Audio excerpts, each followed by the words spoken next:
De nouveaux détails montrant le danger pour la vie du vice-président Mike Pence le 6 janvier 2021. Des émeutiers à seulement 40 pieds de Pence après avoir refusé la demande sans fondement de l'ancien président Donald Trump d'annuler les résultats de l'élection de 2020. Les conseillers de Pence ont décrit comment Trump a promu la fausse théorie de l'avocat conservateur John Eastman, selon laquelle un vice-président américain peut rejeter ou retarder les résultats des élections.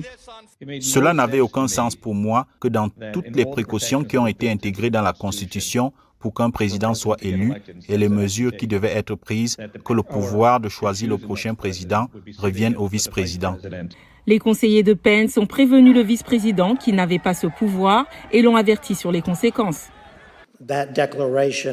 Cette déclaration de Donald Trump en tant que prochain président aurait plongé l'Amérique dans ce qui, je crois, équivaudrait à une révolution dans une crise constitutionnelle.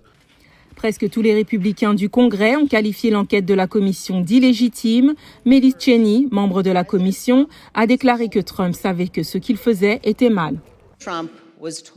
Trump s'est fait dire à plusieurs reprises que Pence n'avait pas l'autorité constitutionnelle et légale pour faire ce qu'il exigeait qu'il fasse.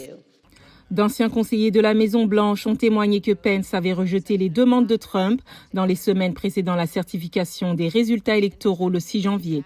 Bien que le vice-président ait constamment dit au président qu'il n'avait pas et ne voudrait pas le pouvoir de décider du résultat de l'élection présidentielle, Donald Trump a continué à faire pression sur lui, à la fois publiquement et en privé. La pression qui a culminé dans le tweet de Trump dans l'après-midi du 6 janvier critiquant Pence, une décision qui, selon les enquêteurs, a enflammé les partisans du président, les encourageant à prendre d'assaut le Capitole américain.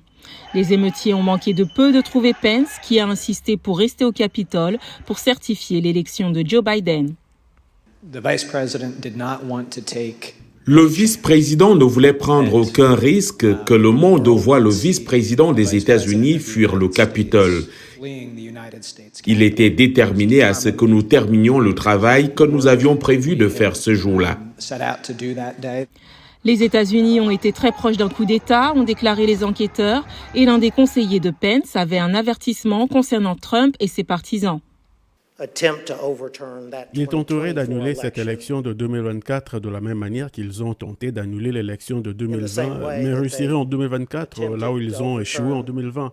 Je ne prononce pas ce mot à la légère. La commission poursuivra ses travaux la semaine prochaine avec des audiences publiques mardi et jeudi.